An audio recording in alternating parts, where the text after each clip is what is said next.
Madam Speaker, with your permission, I will make a statement on Kosovo. As I speak, it is unclear still what the outcome of Mr. Holbrooke's talks in Belgrade will be, but there is little cause to be optimistic. On the assumption they produce no change in President Milosevic's position and the repression in Kosovo by Serb forces continues, Britain stands ready with our NATO allies to take military action. We do so for very clear reasons. We do so primarily to avert what would otherwise be a humanitarian disaster in Kosovo. Let me give the House an indication of the scale of what is happening. 250,000 Kosovars, more than 10% of the population, are now homeless as a result of repression by Serb forces. 65,000 people have been forced from their homes in the last month, and no less than 25,000 in the 4 days since peace talks broke down. Only yesterday, 5,000 people in the Srebrenica area were forcibly evicted from their villages. Much of the Drenica region of northern Kosovo is being cleared of ethnic Albanians. Every single village the UNHCR observers could see in the Glogovac and Srebrenica region yesterday, every village was on fire. Families are being uprooted and driven from their homes. There are reports of masked irregulars separating out the men. We don't know what their fate will be, but the House will recall that at Srebrenica they were killed. Since last summer, 2,000 people have died. Without the international verification force, there is no doubt the numbers would have been vastly higher.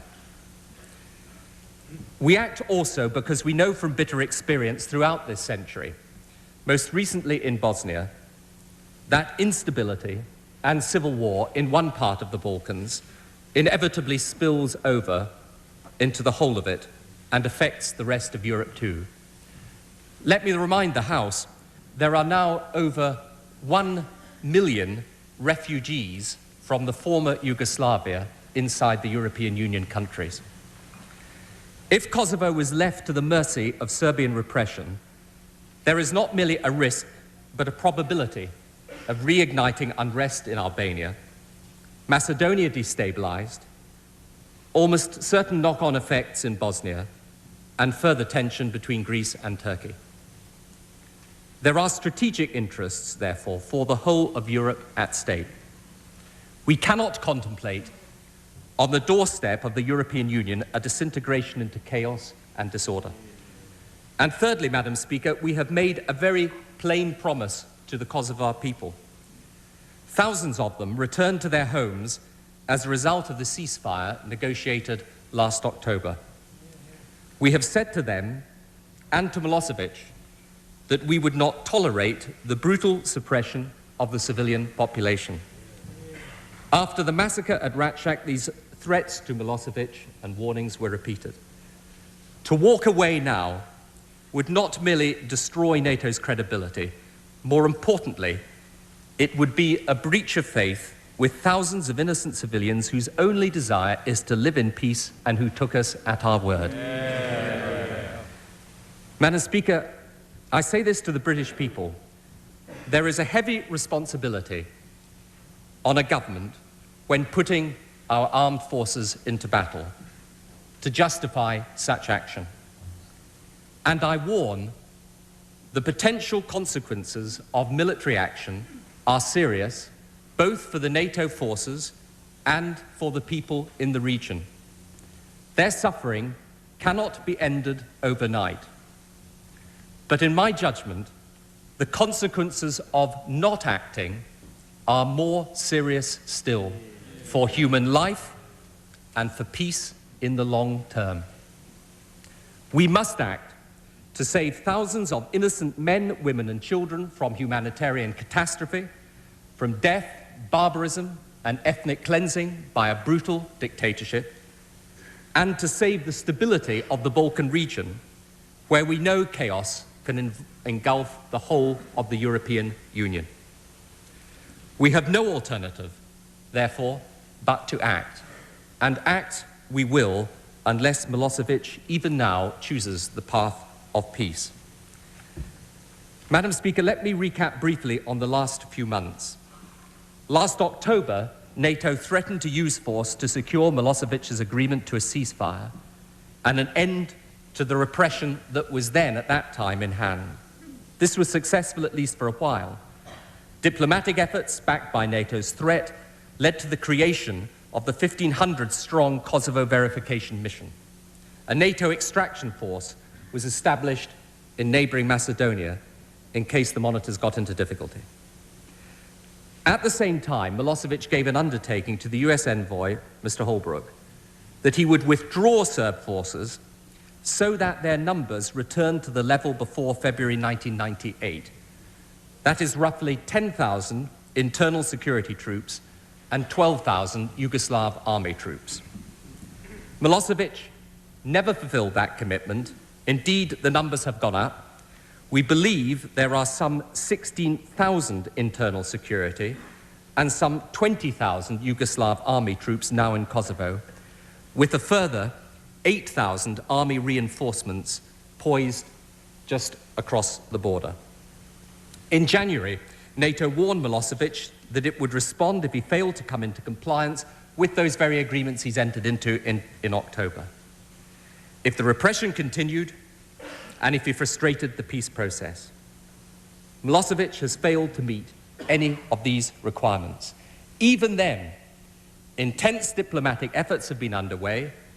The Foreign Secretary and his French colleague, Mr. Vadrine, have co-chaired the peace talks in France, and there is now an agreement on the table. Autonomy for Kosovo will be guaranteed, with a democratically elected assembly, accountable institutions, locally controlled police forces. After 3 years, Kosovo's status would be reviewed. The rights of all inhabitants under that agreement, including Serbs, would be protected regardless of their ethnic background. And the awful conflict that has been a blight on the lives of its people could come to an end. And the Kosovo Albanians have signed this peace agreement. The Serbs have not. They have reneged on the commitments they made on the political texts at these talks at Rambouillet, and they refuse to allow a peacekeeping force in Kosovo under NATO command to underpin implementation of the agreement. It takes two sides to make peace. So far, only one side has shown itself willing to make that commitment. It was Milosevic who stripped Kosovo of its autonomy in 1989, and it is Milosevic who is now refusing to tackle a political problem by political means. NATO action would be in the form of airstrikes. It will involve many NATO countries. It has the full support of NATO. It will have as its minimum objective to curb continued Serbian repression in Kosovo in order to avert a humanitarian disaster. It would therefore target the military capability of the Serb dictatorship. To avoid such action, Milosevic must do what he promised to do last October: end the repression, withdraw his troops to barracks, get them down to the levels he agreed, and withdraw from Kosovo the tanks, heavy artillery, and other weapons he brought into Kosovo early last year. He must agree to the proposals set out in the Rambouillet Accords, including a NATO-led ground force. Madam Speaker, any attack by Serbian forces against NATO personnel engaged in peacekeeping missions elsewhere in the region would be completely unjustified and would be met with a swift and severe response in self-defense. President Milosevic should be in no doubt about our determination to protect our forces and to deal appropriately with any threats to them. Madam Speaker, Mr. Holbrooke has made the position of the international community crystal clear to Milosevic. There can be no doubt about what it is that is at stake, and the choice is now his. Milosevic can choose peace for the peoples of Kosovo and an end to the Federal Republic of Yugoslavia's isolation in Europe, or he can choose continued conflict and the serious consequences that would follow. I hope the House will join with me in urging President Milosevic to choose the path of peace and to support NATO and the international community in action should he fail to do so. Yeah.